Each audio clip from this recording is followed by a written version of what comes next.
this video, I'm sure you've already figured out from the caption and the picture that we're going to be fitting a spoiler to the Fiesta on this video. Not one that bolts on straight off the shelf though, we're sort of going to be building our own. This is a Toyota Corolla T-Sport spoiler. I have already fitted one of these to one of my cars before. I'll give you the clip now of me walking around that one. So this is my previous attempt of fitting a Corolla T-Sport spoiler to my Fiesta. This is obviously a fixed spoiler and doesn't provide any downforce at all. It's literally just for looks. This was just two spoilers bolted together. I got some wood screws, stuck them together, a bunch of expanding foam, sealant, and a little bit of filler. Sanded it all down and make it nice and smooth and painted it, which it looks really nice but doesn't actually do anything. The plan with this spoiler that we're doing now is, as you've probably seen already, we're going to put hinges from the standard spoiler to the Corolla T-Sport spoiler, and then we're going to put some adjustment bars from the spoiler, so from probably here down to the tailgate, so that we can adjust the height. And doing that, we should be able to create a little bit of downforce to allow for adjustment if we have a little bit of lightness on the rear end. Although we could do all that, create a little bit of downforce, which is great, and break it. So yeah, let's do all this work and see if we should have not bothered. You can see on that car we hard mounted it. Honestly, for the reason that I did it was just to look a little bit better. It needed something on the back of it. It worked really well, but it doesn't have any sort of function to it. So long as the way I'm planning on doing this doesn't fall apart and break when it starts to get a little bit of air going over the top of it, hopefully this should work quite well. So this is the idea that I've got in mind. I've got myself some hinges, stainless steel boat hinges, so we shouldn't see any sort of rust. The idea on this is to go on the bottom here like this, and then we can then mount it to wherever we want on the car. What I'm going to be doing is mounting it to the back of the original spoiler again, rather than drilling into the boot or anything like that. We're going to go onto the spoiler. It's quite a strong little spoiler, so I don't see any reason why it wouldn't be able to put up with the abuse for a little bit of pressure on the top of it. But if it does, of course, I'll have fun trying to find it out of the bushes when it lands. The other bits we got here, these are front lip splitter or front diffuser, or whatever you want to call them, adjusters. So basically I undo this and you can see it gets longer, and if I go the other way it goes shorter again. So that will be the way I'm setting the height on this spoiler, and the plan is to would be to stick them on the bottom corner here under there, and then have this end on the tailgate of the car so that I can then adjust the height of it. So that's what I'm going to be trying to do now. The first thing I have got to do, and that is probably my least favourite job of all of it, is I've got to drill out these stainless steel brackets for the bolts.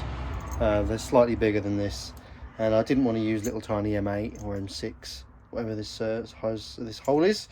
On my spoiler I wanted to go a little bit bigger. I think I went for M10 in the end, or M8. No, it's M8 I went for. I've dropped the ball on the floor. There they are. Okay, so I've drilled out all my holes so my bolts fit. Now what I'm going to do is, well, I've already measured the centre of this. Turns out this is 100 centimetres from this point to this point. So that is 50 centimetres right in the middle there, smack bang in the middle. So now we know where the middle is. We're going to go over to our car, figure out the middle of our spoiler, and then I'm going to mock the spoiler up, find out where I want to put the hinges, what looks right, and then I'm going to mark those points. And then it will be a case of fitting the hinges to this spoiler only with one bolt for now, so that I still have a little bit of adjustment, because I need to get this so that it sits straight.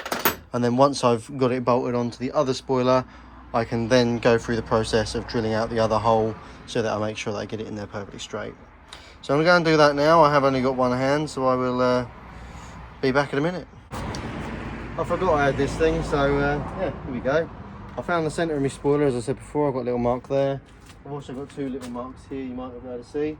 So now all I've got to do is I'm going to line the spoiler up with those marks, and then I'm going to decide where I want to put my hinges. Let's do that. The centre line, and here is my mark for where I want to put the hinges. Quite happy with this position. Obviously it would have been pointless me marking up the other side bars over there, because I want to get these in the exact same position. So I'm going to measure from here to here, and then I'm going to measure from there to there, and then I'm going to put my mark down. Then I'm going to put my hinges in, mark my holes, and, well, drill one of my holes. I will start with drilling the furthest hole away, I reckon, so that it can move a little bit, and then later on we'll fix it down properly with that second hole. Okay, so I measured my holes, I've drilled them, I've got some brackets in. They've got a little bit of movement in them. Remember, we've still got to do that last hole at the front there. A little bit worried I'm a little bit too far forward on the bracket. I can always adjust that later, and I'll move it back a little bit if I need be. Same with the other side, that's in. So what I've done is I've measured 24 millimeters from the center to here on the back of the spoiler, and I've drilled a pilot hole. The bracket is about 5 mil thick, so I've done a 5 mil hole. Then I've got 2 other holes punched next to it. I'm going to drill those through as well, and then that way we're going to have a nice big area, and then I'm going to get the file in there and hopefully bring out the edge, so that, because obviously the chamfer's outwards, it's not straight the whole way along. So yeah, that's the plan. I'm going to drill those out now. Okay, so I've got 2 holes in the back of the car. Looks bloody horrible, but my hinges fit in there lovely. I've got a little bit of adjustment so that I can get it straight.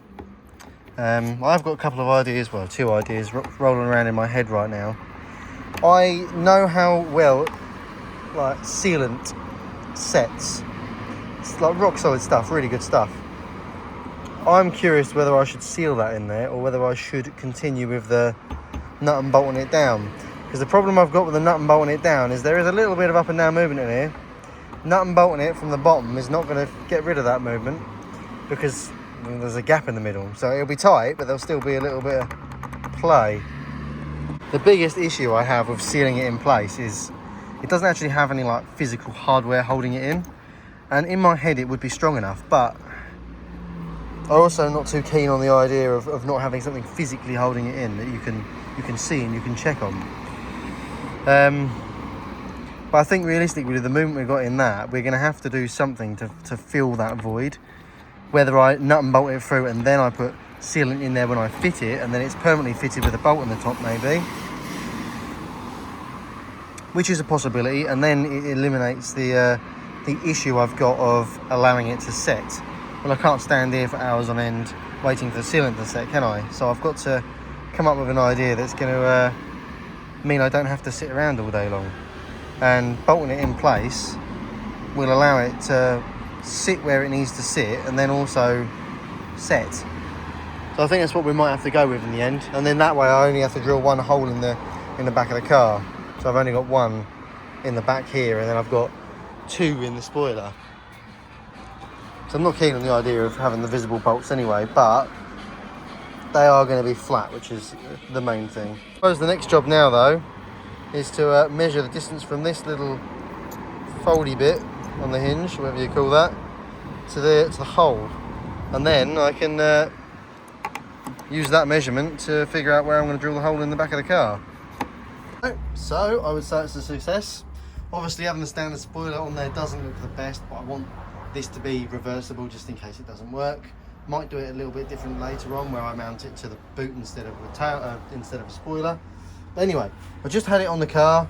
I forgot to press record before I took it off again, so I apologise. You are going to have to wait a little while. You've probably seen a picture in the thumbnail anyway, so I'm probably not going to paint it, so it would have been green, I reckon. Obviously, having it on the car, it just drops straight down, so we need to put them support bars on that we bought now. So what I'm going to do is I'm going to find a good place to mount them on the spoiler, which I've already had a little look around and I'm pretty sure where I'm going to do it. And then we're going to drill some holes in it. So I thought I'd actually show you this time, considering I didn't last time. This is the current setup. We have hinge and another hinge, 2 bolts currently. We'll have probably another one on this back one, just to hold it straight. And then what we'll do is we'll fill this with a sealer, and then we'll bolt this one up, and then it will seal itself in place over time, which is nice. We've got our adjusters on here. I have got shit hardware, I do apologise, because I didn't realise it was going to be that long, so the bolts I've got aren't actually long enough to go through the spoiler. So I've just ordered some M6 bolts so that I can do that, but this is absolutely fine for me to mock it up. So what I'm going to do now is I'm going to lift this spoiler up, I'm going to put it against the boot and mark where I want to drill my holes. Obviously this is at the smallest setting, so I want to have the spoiler sitting flat, and then as I adjust it, it'll go up. So that's the plan. I'm going to go and do that now. Yeah, and draw some holes in the car probably. Okay, so this is where I got to the other night. Obviously I've got to change the hardware because the hardware isn't very good. I've got the spoiler on and sat on there with the adjustment bars. It's all very solid. There's a little bit of upwards movement in these brackets and this arm here, which I'm not too keen on, but driving along the road it doesn't rattle, which is nice. I am going to sort this out. I think what I'm going to do, as all of the pressure for this bolt is being pushed upwards, it doesn't need to be mega tight. So what I'm going to try and do is countersink this hole, I reckon, to sort that out. Yeah, so I'm quite happy with how the spoiler sits, other than the fact that it is obviously off of the original spoiler. I may come back later on and come up with a different mounting design so that I can mount this a little bit further forward and a little bit higher up maybe, and maybe lose the standard spoiler. But for simplicity, that has worked quite well, I think. Okay, so this is my solution to the ugly bolts. I've countersunk a hole. I have a countersunk Allen key bolt, which goes in there and will sit nice and flat when it's done. The spoiler will be painted black and so will the bolt, so it will blend in.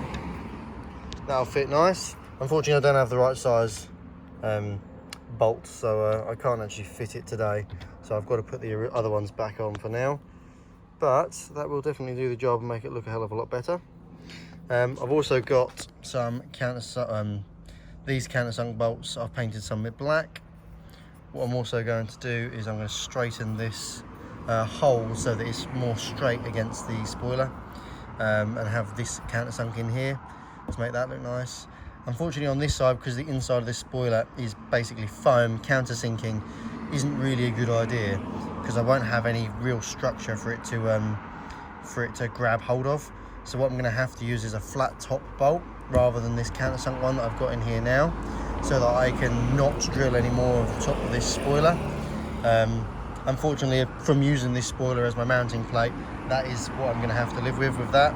I may use a big washer to go around and then use the flat top bolt just to give it a nice big surface area to grab onto, so that it's not making a big indent in it, as you can see just there. So I've had a little bit of a play and I've countersunk this hole here as well. The plan is these bolts are always going to be here, and the idea is to try and make them invisible. Well, I've made it so it is lower than the spoiler itself. So what I will do is I will get a sticker which almost resembles the colour of the paint, and then just put a little circle sticker over the top of it just to cover up the hole. And then it'll just take your eye off of it, and it'll also allow the air to move nicely over the top of it rather than having this little lip on the end here. So I'm going to go ahead and do that to the other side as well. As you can see, it's quite a difference. This looks really bad and this looks a hell of a lot nicer. So we're going to go ahead and do that now. Okay, so I've gone ahead and got these ones nice and countersunk. Both sides are done now, which looks nice. I've now got to do these ones. Unfortunately, I did scratch my spoiler while I was doing it, so I'm not happy about that, but it is what it is. It's one of them things. It's coming around with the Allen key and I just caught it. Oh well, it is what it is. The next thing really for me to do is to put these other flat top bolts on and washers, but I've painted them and they're still drying, so I can't do that tonight. So I'm going to have to drive it around like this until I have the new bolts turn up for this, and then I have these ones fitted as well. Once it's all mocked up and on there and I'm happy with it, we'll take it all off again, and then we can start on painting that rear spoiler and making it black. So yeah, until I have the bolts turn up, that's it. Right, so I'm back again working on the spoiler. We're going to take it off now and we're going to get it painted.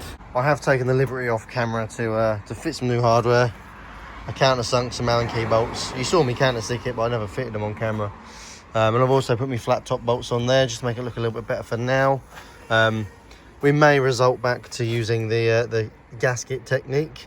What I'm going to do is put gasket in the hole, bolt it down, let it set, and then come back later, take the bolts out and see how secure it is. If it's secure enough, then I'll take the bolts out completely and then I'll cover the hole up, which will get rid of that look. But yeah, right now I've got to take the spoiler off so that I can get it ready for painting. Literally the least favourite process that I do ever. So yeah, let's do that. Taking my spoiler off, starting to look a little bit sorry for itself now. I've stuck some electrical tape on the holes as it's raining and I don't want to get water inside the tailgate. So I've got some tape on there to sort that out. I'm not going to worry about this. This stuff should be alright. Yeah. Spoilers over here, sitting on my mum's mobility scooter.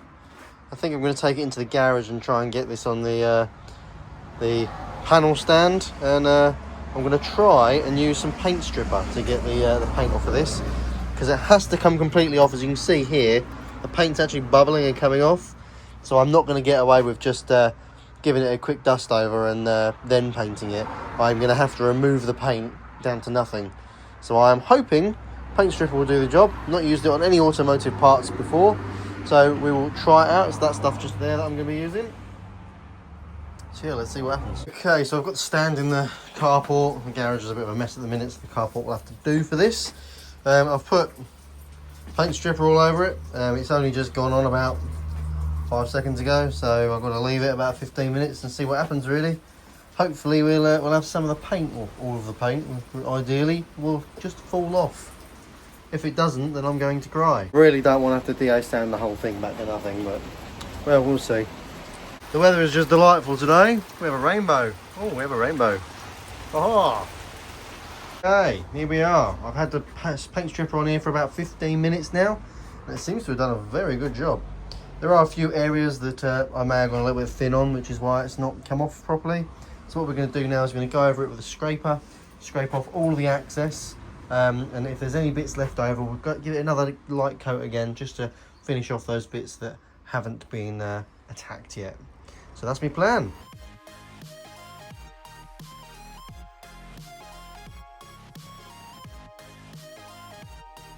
Okay, so my phone storage is full and I've just deleted a bunch of stuff so that I could show you what is going on now.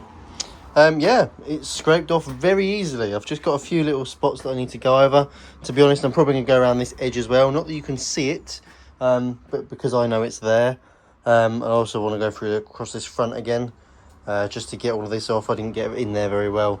So yeah, I'm just going to stick a little bit more on there and we'll go again another 15 minutes.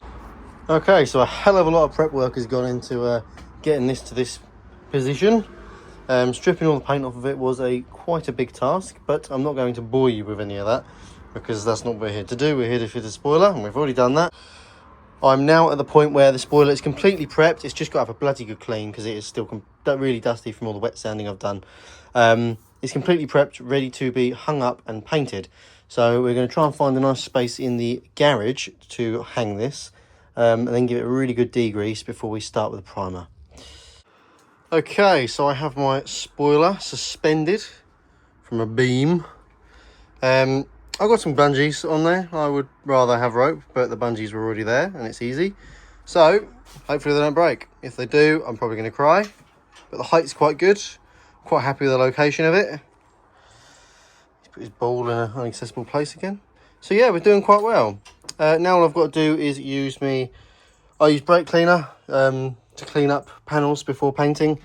It's not technically the right stuff. I should use panel wipe, but I've never had any reacting issues. So yeah, that's what I use. Knowing my luck, this will be the first time I ever have issues with reactions to the brake cleaner. So we shall see what happens.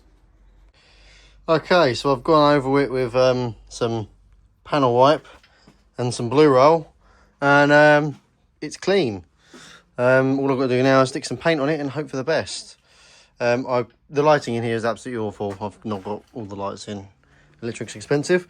So I'm going to use a torch to keep track of what I'm painting and how wet it is.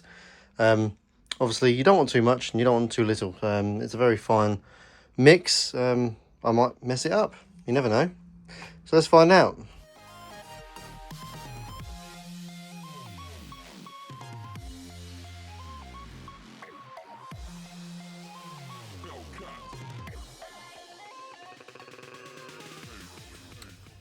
So it's been about a week and I've been busy. As you can see, I've got a spoiler behind me. I didn't decide to paint. I didn't decide to record the whole process of me painting the spoiler. I'm not sure what point you saw me up to. I think I may have shown you it up here, about to be painted. So yeah, I've done that. It is not perfect. It is quite easily to tell that it's been a at-home garage job. But it is black and it is shiny, so it will look absolutely fine on the car. And honestly, for a rattle can job, I think it looks really good. I've had loads of overspray on the top here, which I'm really annoyed about, so I've got to polish all of this out if I can be asked to make all that shiny again. But other than that, everywhere else looks really, really good. Even the back side, I decided to clean that up really well. And it looks all really nice as well. So I'm really happy with how it's turned out. Just got to take my tape off of here and hope I didn't get too much overspray in there to go on the hinges. And stick it on the car. So let's do it. Obviously the rattle cans that I use, we have to activate them for the clear coat. Which means I would have wasted cans if I didn't use the whole can. So what I decided to do while I was doing the spoiler is I would do some other bits as well. And we have some arches. These are Turismo arches for my Fiestas. I've already got rears on the cars, but I never fit the fronts, so I just decided to paint those while I'm here. So we will do this in a future video. We'll do arches, and we'll do it properly, and we'll cut all of the arches out underneath. So that'll be a future video. But for now, we are just going to fit that spoiler. Okay, so we have a spoiler on the car. Basically the reverse process of what we did before. Only this time I put a little bit of silicone sealer in this hole. I put tape over the top and the bottom, put loads of silicone sealer in there, pushed it in, wait for it to spew out. Then I took the top tape off, pushed the bolt through, took the bottom tape off, cleaned it all up, put a bolt on the bottom, tightened it up. So now there is silicone sealer in here. So once this sets, hopefully this will be strong enough. I will test it before I take them out and then run it like that. But I will, I'll test to see how strong it is. And if it appears to be strong enough, then we might take the bolts out and leave it as sealed in the back there. And then we'll just get some little stickers to cover the holes up. Other than that, I'm quite happy with how this has turned out. Really, really nice looking spoiler. And the colour match is actually pretty spot on, to be fair, from what I can tell in this low light. So I'm quite happy with it. So yeah, I'm not really sure what else I can say about it, except I need to give it a little bit of a clean up in some places. The silicone sealer did get on some bits, so I need to give it a good clean up before it all sets, which I will do in a minute. Yes, very happy with it. In my opinion, this just gives the back of the car that little bit more that it needs. Not only does it look a little bit better, it might end up having a little bit of a aerodynamic benefit, so we will see. I will test it at some point and see if we get air flowing over the spoiler nicely, but for now it is just going to be on there for looks. Yeah, very happy with it. Not really sure what else I can say really, other than the fact that the car now has a spoiler on it and it's black, which is good, because I was daily driving it for probably a good month with a green spoiler and it's bloody awful. Looks a hell of a lot better now that it's all the same colour. The next project that I'm going to be working on is a set of wing mirrors, which I've been working on in the background. That is going to be an upcoming video as well. Unfortunately, we had some issues with contamination of the paint, so they're not going on the car just yet. With that, I do hope that you've enjoyed the video. There are obviously many different ways that you can fit this a spoiler to the back of your car. So just do it as you please. If you obviously don't like the way I've done it, then do it your way. But yeah, I think it looks really good. I'm really happy with it. Thank you for watching, and I'll see you in the next one.